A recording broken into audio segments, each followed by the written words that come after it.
Eso que falta, el noticioso postmatutino prevespertino de FM La Tribu que te deja con ganas. 13:40 en toda la República Argentina. La cortina nos da el pie para decir que entramos en la columna La Casta Sos Vos. Quien la va a desarrollar va a ser nuestro querido compañero Luis Campos. Hola Luis, ¿estás por ahí? Hola Chacha, ¿qué tal? ¿Cómo estás vos? Bien, muy contenta de escucharte y más contenta aún cuando me enteré del tema del que íbamos a charlar hoy, que tiene que ver con los salarios, ¿verdad? Sí, vamos a hablar un poquito de qué está pasando con los salarios. ¿Me pongo contenta o no? Bueno, a ver, más que contenta o triste, viste que la idea en este espacio, antes de sacar conclusiones, es tratar de explicar qué es lo que está pasando. Okay. Y en todo caso, ver qué dicen los distintos discursos que se instalan en el medio, en los medios, sobre algunos temas. En este caso, viene habiendo una disputa discursiva bastante fuerte acerca de la evolución de los salarios. El gobierno sostiene que los salarios están aumentando, no parece, o por lo menos nuestros bolsillos no parecen estar dando cuenta de eso, aunque las estadísticas oficiales le dan la derecha al gobierno nacional. Es decir, si miramos los datos del INDEC y los datos de la Secretaría de Trabajo, efectivamente están mostrando que el salario ya en los últimos 4 o 5 meses viene creciendo, pero esta sensación de mi bolsillo no se entera hace que empiecen a aparecer algunas otras explicaciones también en la discusión pública sobre si efectivamente los datos que muestra el gobierno son tan así o no, si hay gato encerrado, dónde está la trampa. Y me parece que por lo menos la primera parte de la contribución de este espacio sería, bueno, tratar de ver qué está pasando y por dónde viene un poco el discurso y cuáles son los puntos a tener en cuenta para mirar si efectivamente el salario de los trabajadores, las trabajadoras, si el ingreso de los hogares está creciendo o no, y en su caso, qué puede llegar a pasar de acá en adelante. Porque son dos preguntas. Una es si efectivamente el salario sube o no, y la segunda es, bueno, a partir de ahora, mirando para adelante, ¿qué puede llegar a pasar? Ok, estoy lista. Bien, datos. Sí. Como te decía, hace 4 o 5 meses el salario de los trabajadores registrados, ya que empezamos a poner algunas aclaraciones. Resaltamos registrados. Claro, viene ganándole a la inflación. O sea, viene ganándole a la inflación significa que todos los meses el incremento, el aumento nominal del salario promedio, y de vuelta, el salario promedio siempre esconde disparidades. Hay algunos trabajadores, algunas trabajadoras que están por encima del promedio, otros que están por debajo. Ahora, el salario promedio hace 4 o 5 meses le viene ganando a la inflación, viene aumentando más que el índice de precios al consumidor que informa todos los meses el INDEC. ¿Significa esto que todos los meses tenemos mayor capacidad de compra los trabajadores? Si yo fuera un trabajador promedio, ¿significa esto que todos los meses tengo una mayor capacidad de compra, que puedo comprar más bienes que los que compraba el mes pasado? Bueno, estadísticamente sí. Ahora, ¿qué está pasando? Bueno, por un lado, hay algunos que están diciendo, guarda que el INDEC no está midiendo correctamente lo que pasa con los precios. Y acá, esa advertencia no tiene tanto que ver con algún problema ligado a lo que podía pasar hace 10 años, 15 años, cuando el INDEC estaba intervenido y se adulteraban las estadísticas oficiales, donde ahí claramente el INDEC medía mal los precios, o directamente no los medía, era un gran dibujo el IPC de aquellos años, sino que lo que está en discusión hoy es una cuestión metodológica, una cuestión técnica, que tiene que ver con cuánto pesa dentro del índice de precios al consumidor un componente muy sensible de estos últimos meses que tiene que ver con los servicios. A ver, acá voy a hacer una aclaración metodológica. Cuando hablamos del índice de precios al consumidor, estamos hablando de una canasta de bienes y servicios. El INDEC hace todo un desarrollo técnico para decir, bueno, qué bienes, qué servicios voy a mirar para calcular el promedio del aumento de precios de toda la economía. Esto es algo que requiere el trabajo de muchísima gente durante muchísimo tiempo y tiene como origen una encuesta que es la encuesta de gastos de los hogares del año 2004. ¿Por qué es esto? Porque a ver, tu índice de precios es distinto del mío, porque lo que vos comprás, lo que vos gastás, es distinto de lo que yo compro, lo que yo gasto. Y esto cada persona, cada hogar, tiene su propio índice de precios al consumidor, que tiene que ver con los bienes que cada uno necesita comprar, que de vuelta difieren según las necesidades de cada persona, de cada trabajador, de cada trabajadora, de cada hogar. Lo que hace el INDEC es tratar de buscar una medida de resumen, un promedio de todo eso. Y para eso, periódicamente, cada varios años, se hacen las encuestas de gastos de hogares.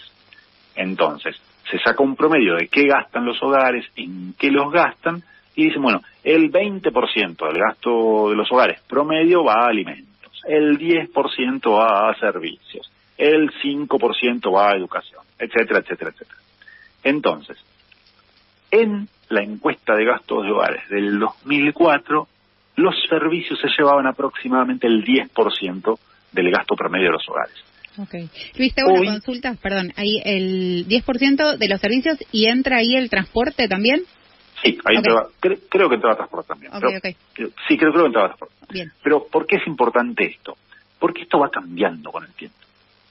Y lo que están diciendo quienes señalan estas alertas metodológicas respecto a cómo mide hoy el INDEC y la inflación, lo que dicen es, ojo, porque hoy los hogares gastan mucho más en servicios que lo que gastaban hace 20 años.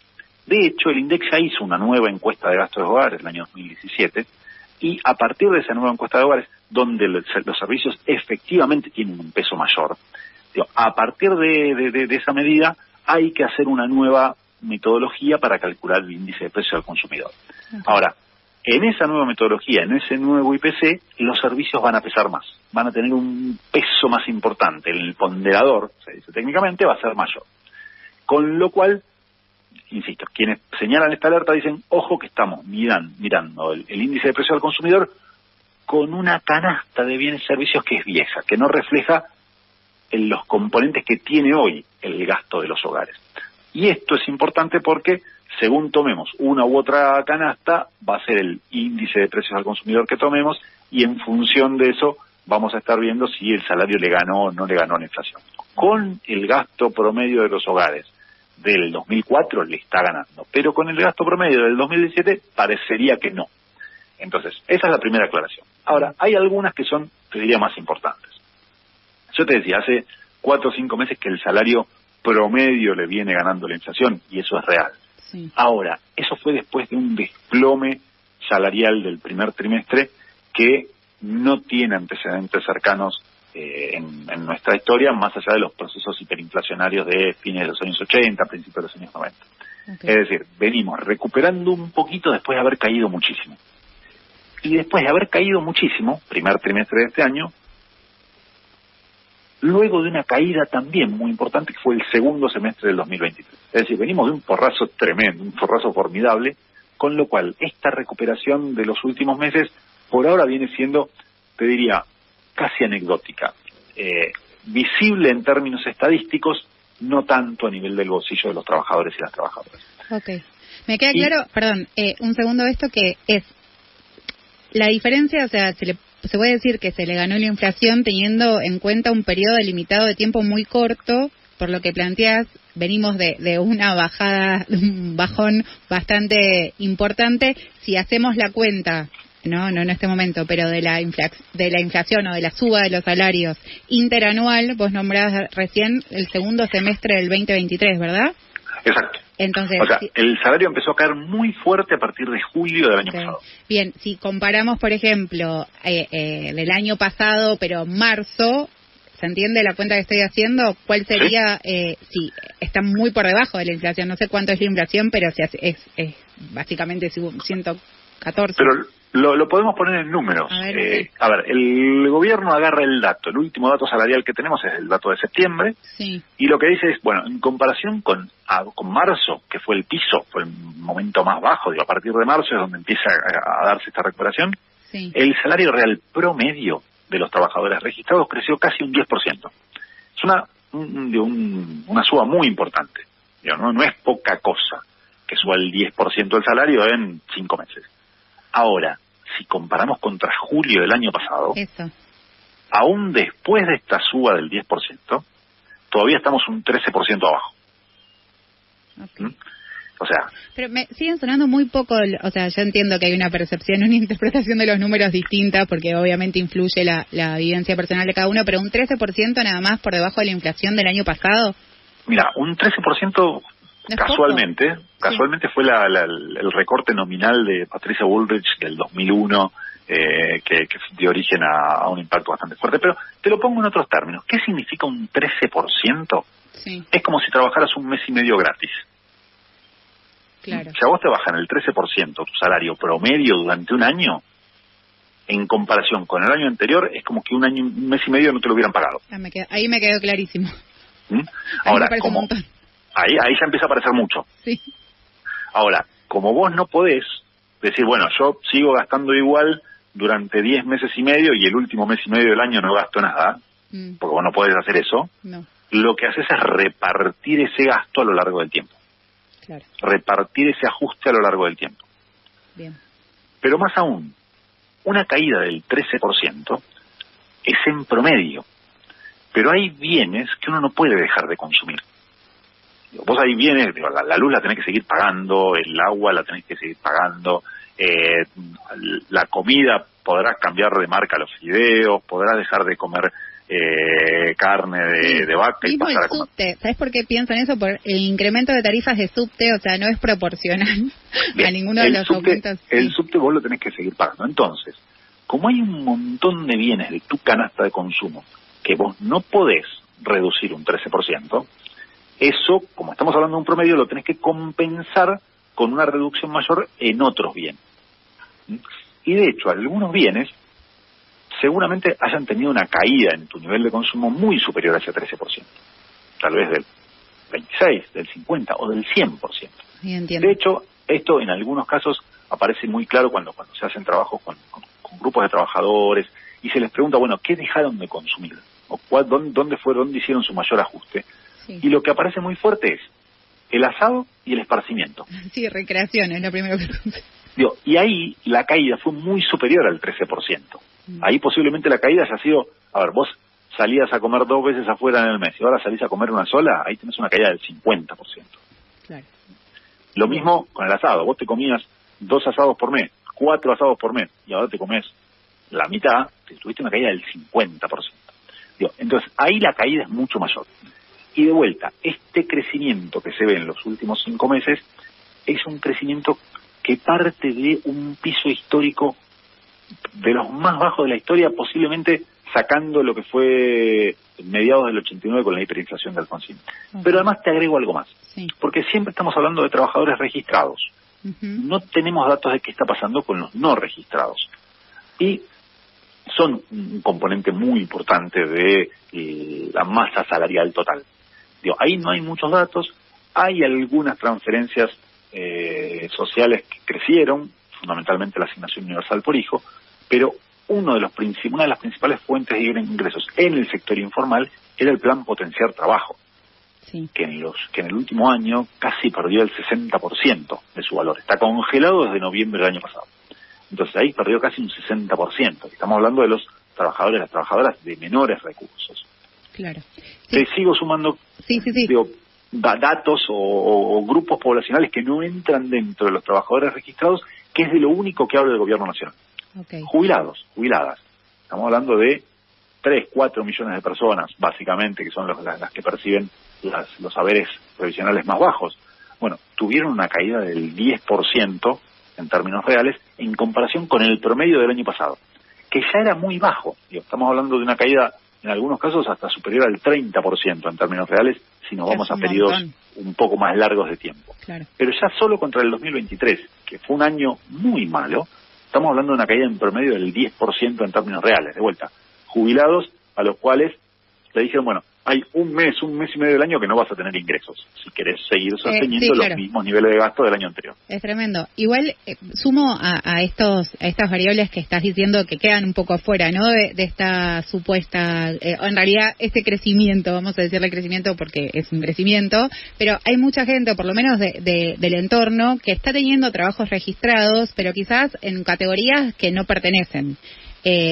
Digo esto porque en diferentes entornos, sobre todo de contratación de pymes o pequeñas empresas, tienen contratos, como por ejemplo, no sé, un empleado de comercio, pero en realidad funciona o su rol es otro. Por lo tanto, el salario que están cobrando, muchas veces estos incrementos, por más que sean porcentuales, es inferior a lo que se tendría que cobrar.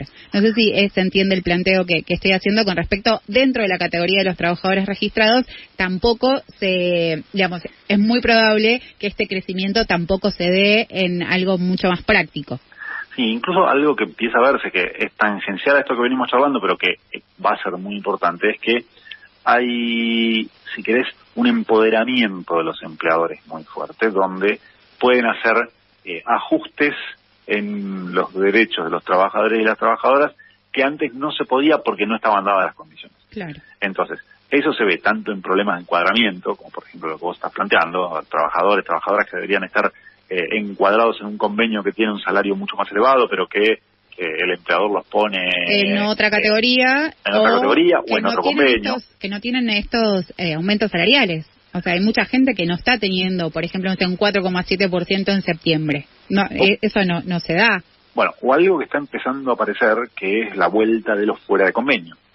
Es decir, trabajadores, trabajadoras que ni siquiera son encuadrados dentro de un convenio colectivo de trabajo, con lo cual ya no tienen ningún tipo de actualización salarial. No hay paritarias y son acuerdos individuales y aumentos unilaterales que ofrecen los empleadores. Sí. Que en algunos casos existen, pero de vuelta. Son muchos trabajadores y trabajadoras que van quedando al margen de cualquier mecanismo de protección salarial. Sí. Ahora, solo para terminar y marcar qué es lo que puede llegar a venir. Me interesa. Porque esto es hasta lo que llegamos hasta acá. Y algo que se ve muy claro también en las estadísticas oficiales es que la recuperación salarial se dio fundamentalmente entre los meses de mayo y julio. Okay.